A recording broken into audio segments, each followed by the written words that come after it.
Bom, boa tarde. Nós resolvemos gravar mais esse vídeo. Dessa vez pensando um pouco em novas narrativas e o protagonismo das ruas. Pensar um pouco sobre as representações que se expressam nas tensões e as relações sociais e a identidade social que fica bem claro na radicalização. Essa radicalização que ela atravessa o discurso e as narrativas de uma maneira bem significativa nos últimos 2 meses e uma semana. Tá? Bom, a ideia geral é pensar alguns dos pressupostos do discurso do governo federal. Por exemplo, quando ele manifesta que os movimentos contra o governo são classificados de terroristas, movimentos terroristas. E aquelas pessoas que manifestam a favor do governo são tidos como patriotas, cidadãos, pessoas conscientes que buscam a liberdade. Vai muito nessa direção, tá?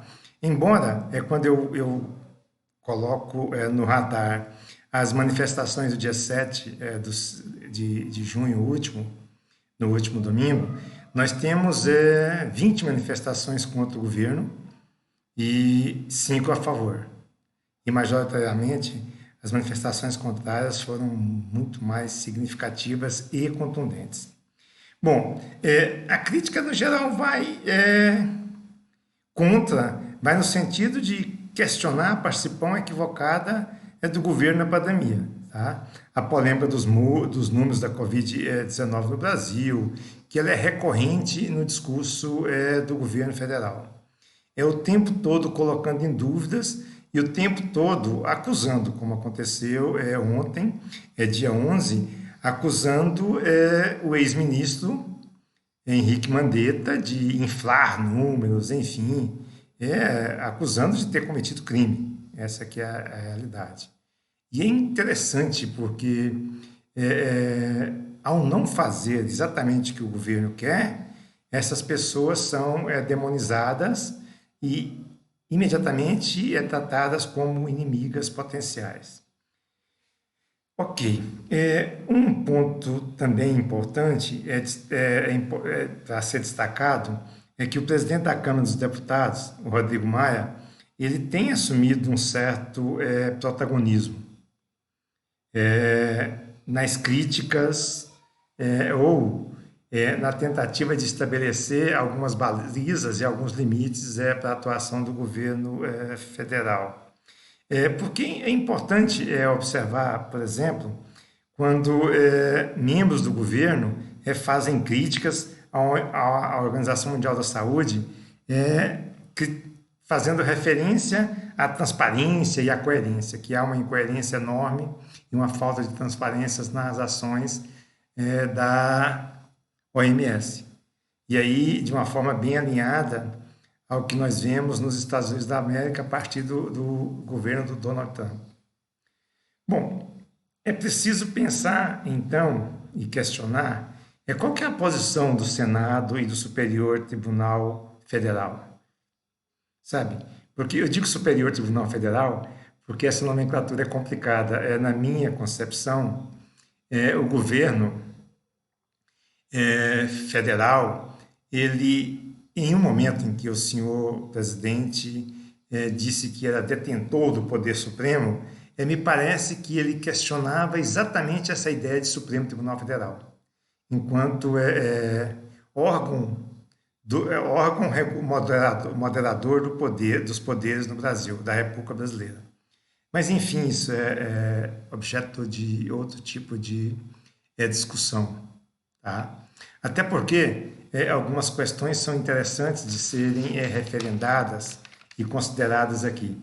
Há um rapaz que trabalha na CNN que ele utilizou uma fala nossa, o Tiago Anastácio, acerca dos delírios persecutórios, sabe? Porque é uma das características que perpassam, que atravessam essa narrativa do governo central, especialmente na figura do presidente da República, o senhor Jair Messias Bolsonaro. Que ele realmente ele precisa, que, se ele não estiver sendo perseguido, ele precisa criar condições para que passe essa impressão de que ele é perseguido. E aí você tem também a megalomania, não é? Os transtornos esquizofrênicos, transtorno bipolar, enfim, de um indivíduo que quer sempre estar no centro, que precisa ser cultuado, amado, idolatrado, aplaudido, enfim, enquanto um líder especial, sabe? Que, na verdade, isso transcende muito a própria condição do indivíduo. Nesse caso, é o presidente da República. Tá bom? Bom, então, a posição do Senado ela mudou um pouquinho, hoje, inclusive, quando o presidente do Congresso, o senhor Davi Alcolumbre, ele devolve, né, a medida provisória que o governo tinha editado para atribuir poderes excepcionais, monocráticos, ao senhor Abraham Weintraub, para que ele pudesse nomear, modificar a administração das universidades e dos institutos federais. Então, desde uma polêmica desde a sua desde que surgiu essa medida provisória, as críticas foram imensas do mundo acadêmico, do qual eu faço parte pessoalmente, e se chegou à conclusão de que é uma medida provisória inconstitucional. E antes que isso trouxesse danos maiores, o Alcolumbre, num gesto inédito, um gesto que não é muito comum, ele devolve a medida provisória, o que significa que ela foi recusada, né? E a sua validade, então, passa a ser questionada. Embora a gente espera também que o Supremo se manifeste, já que ele foi provocado nesse sentido. Tá? Então, o protagonismo do Congresso finalmente aparece, mesmo que assim em uma circunstância específica. Já tínhamos o protagonismo do senhor Rodrigo Maia, da Câmara dos Deputados, que se posiciona com uma certa frequência e cada vez mais incisivamente, tentando balizar as ações do governo do Executivo.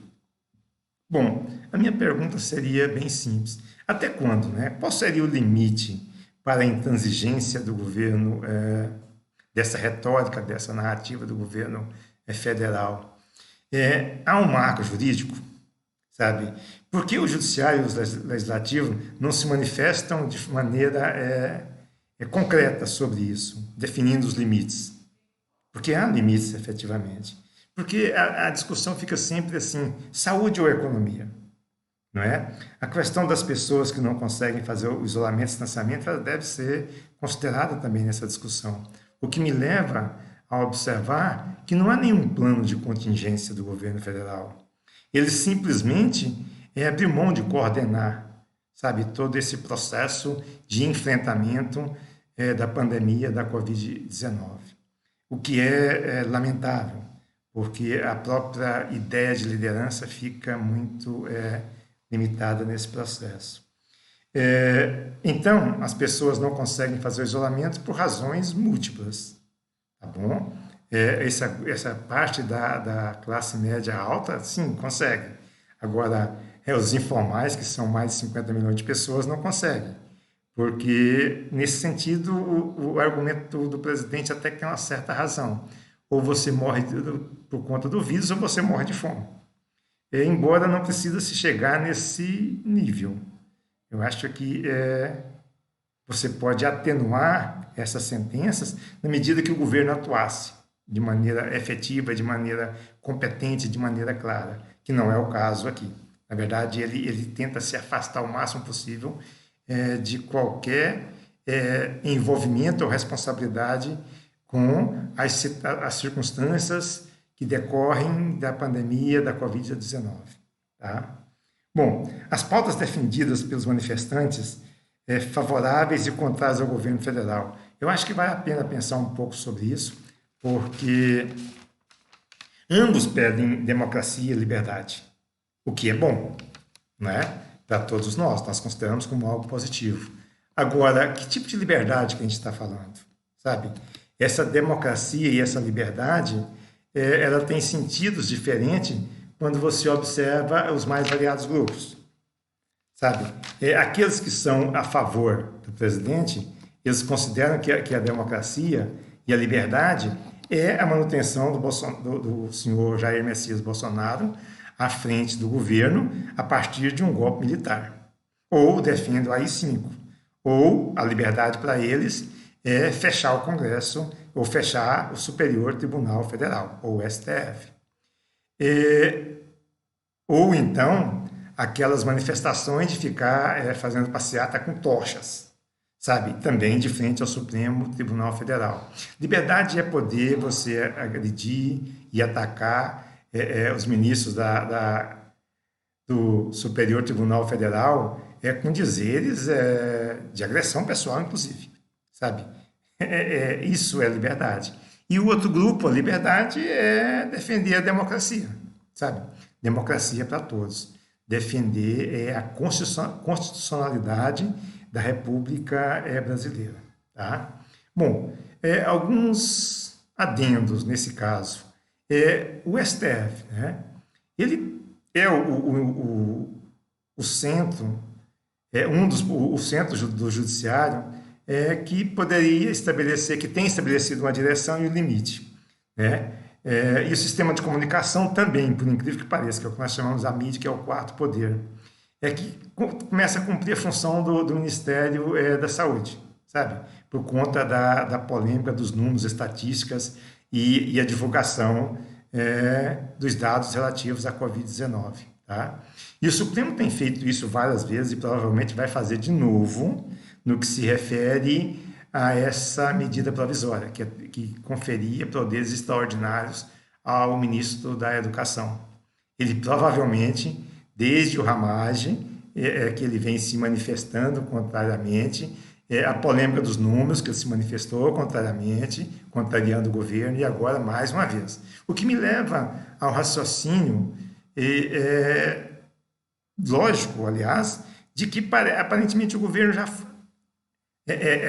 decreta esse tipo de medida provisória já esperando, sabe, que ela venha a ser revogada pelo Supremo. Nesse caso, para surpresa do governo, foi o presidente do Congresso que revogou, num certo sentido, tá?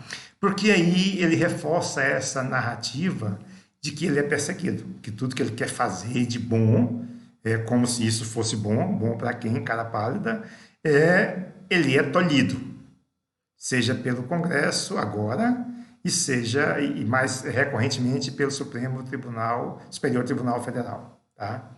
A impressão que se dá, que nós temos, e particularmente na polêmica dos números, né, as novidades da divulgação, né, onde você, de um certo sentido, ia esconder alguns casos, é que o governo ele briga com a verdade geral.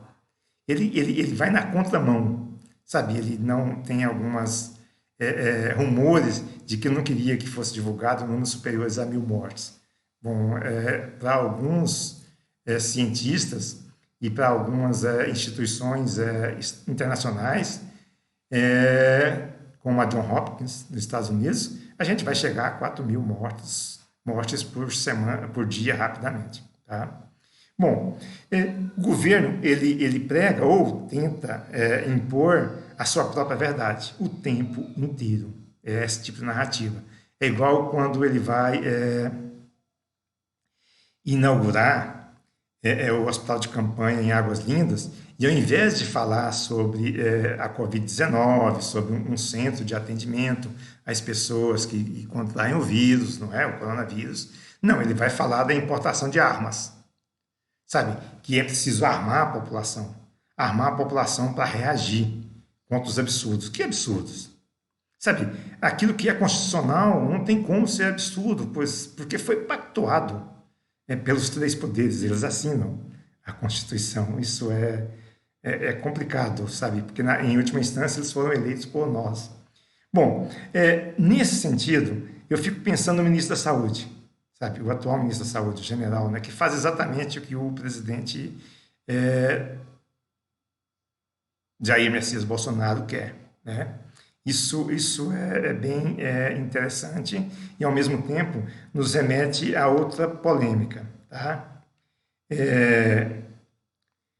Essa surgida ontem, no dia 11, que o presidente, em uma das suas redes sociais, ele vai pregar isso ao vivo, isso é de conhecimento de todos, tá? É fácil de encontrar o que eu vou falar aqui. Ele vai sugerir que a população arranje um jeito de entrar e filmar o que está acontecendo nos hospitais. Fazer isso para quê? Né? Para defender, para provar que os delírios persecutórios do senhor Jair Messias Bolsonaro estão corretos, sabe?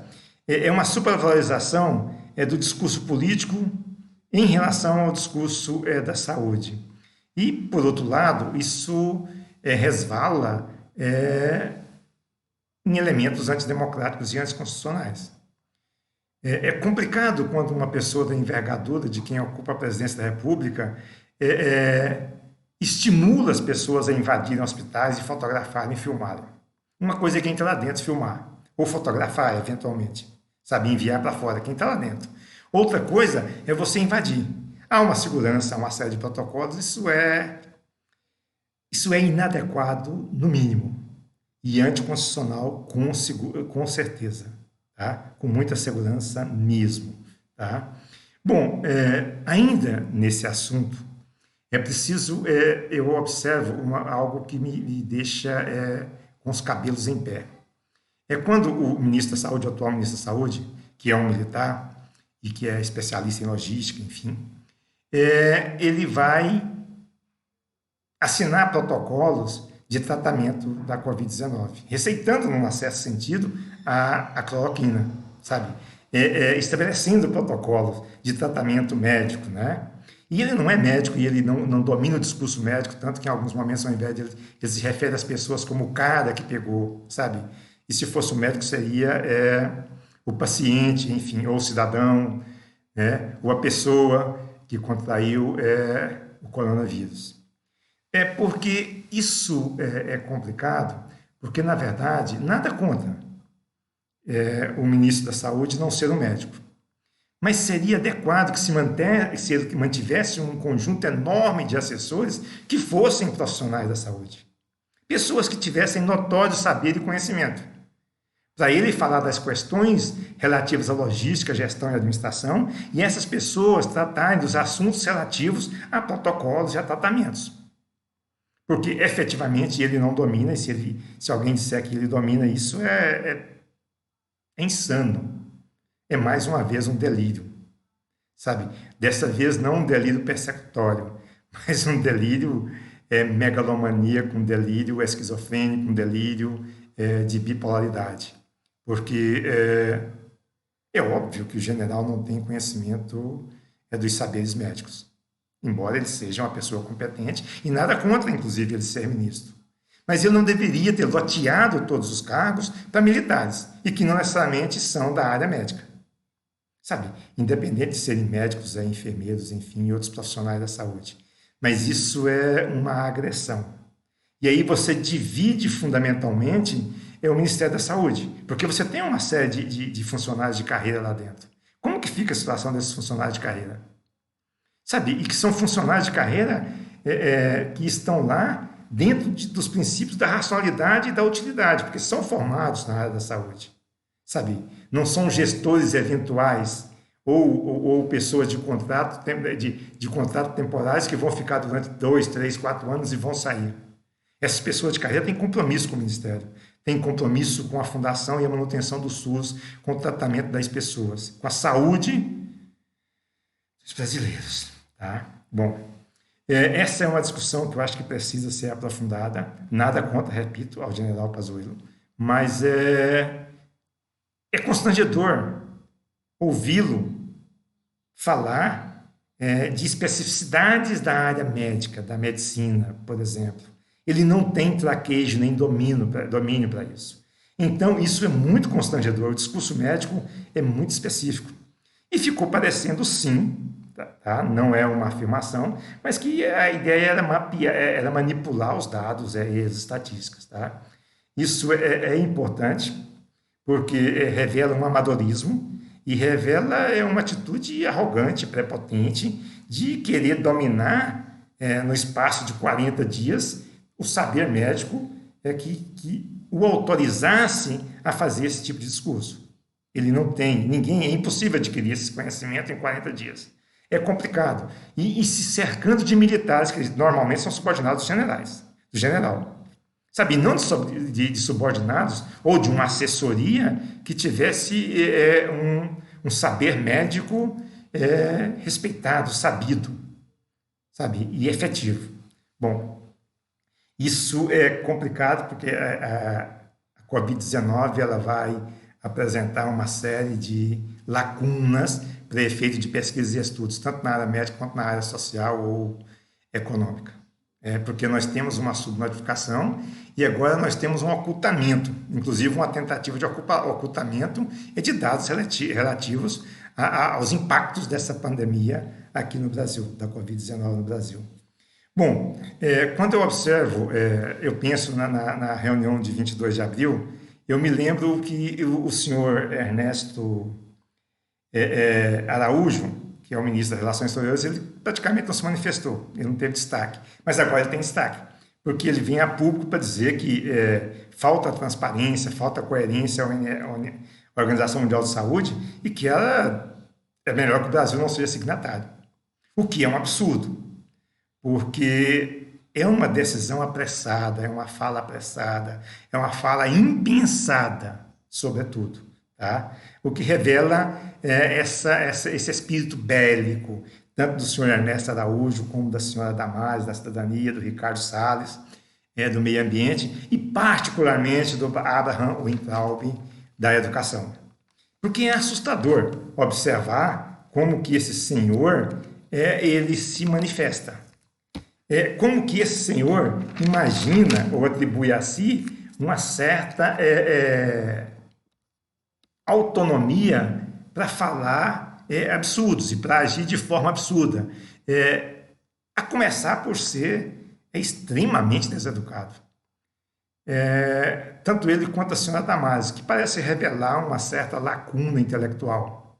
Porque quando se observa o senhor Ricardo Salles, apesar da fala desprezível e anticonstitucional, mas ele é uma pessoa que tem educação, que fala de uma maneira mais serena, que consegue organizar o discurso.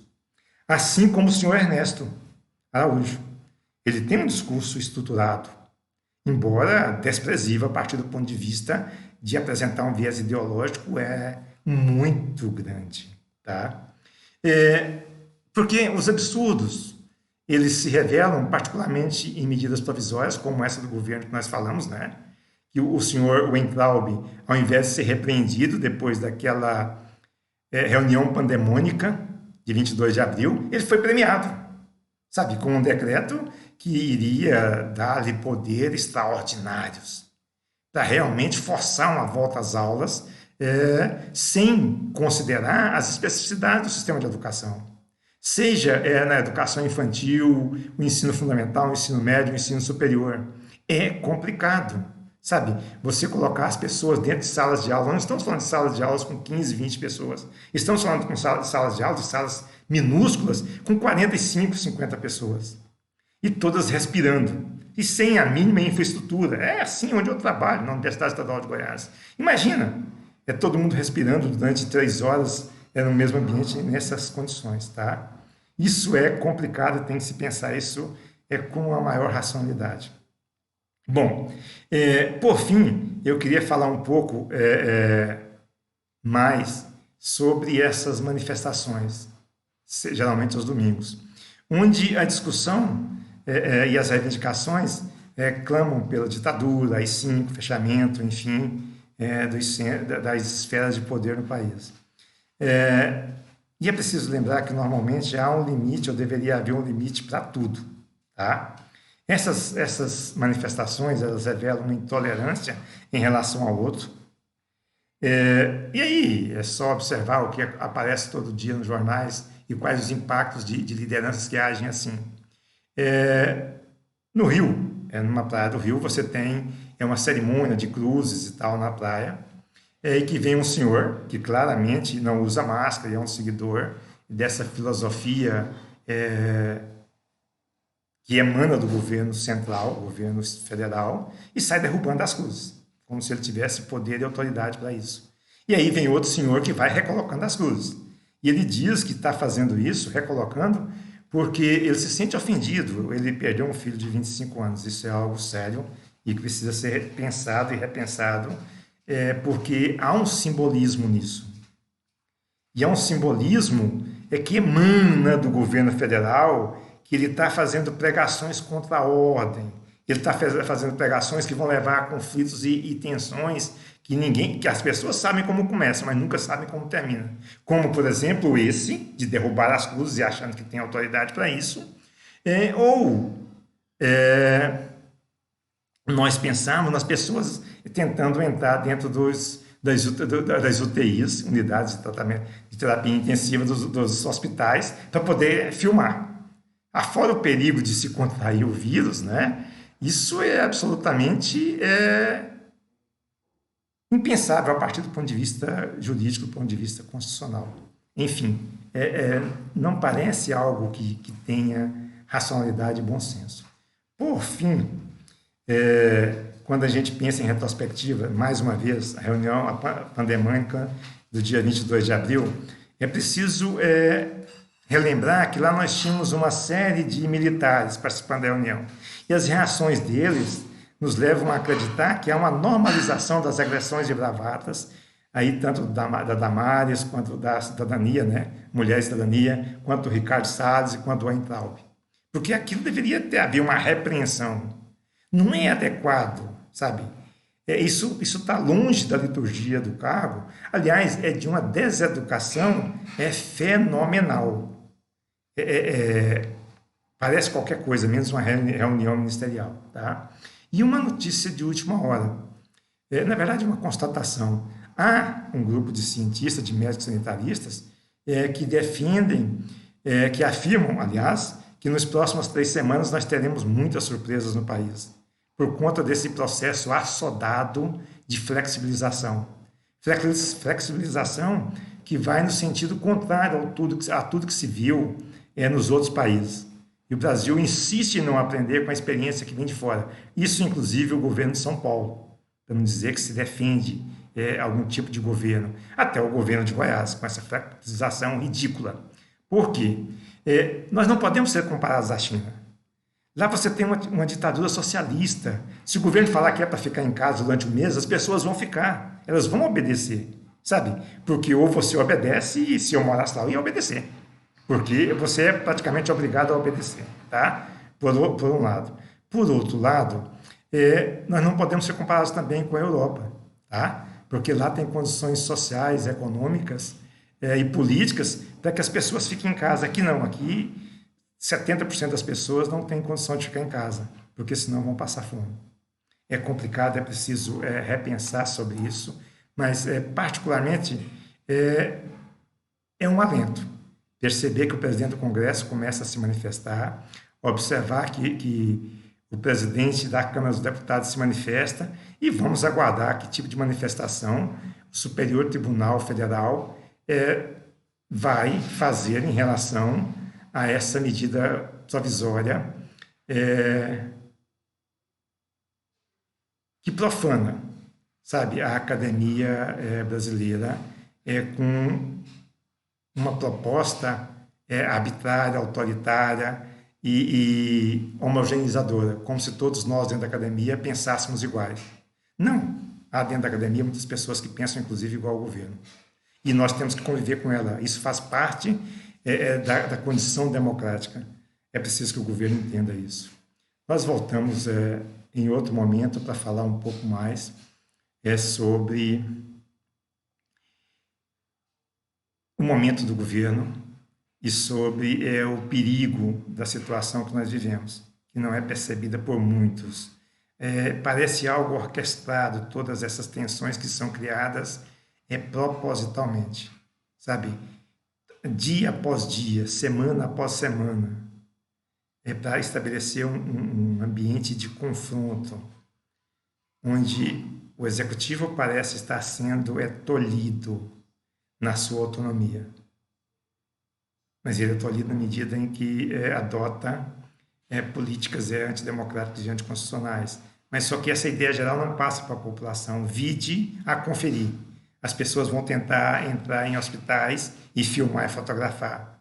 A gente vai ver isso nos próximos dias. Isso foi falado ontem pelo senhor, excelentíssimo senhor presidente da República, Jair Messias Bolsonaro. E nós vamos ver isso muito rapidamente, as pessoas entrando em hospitais e tentando filmar e gravar. Isso é sério. Boa tarde.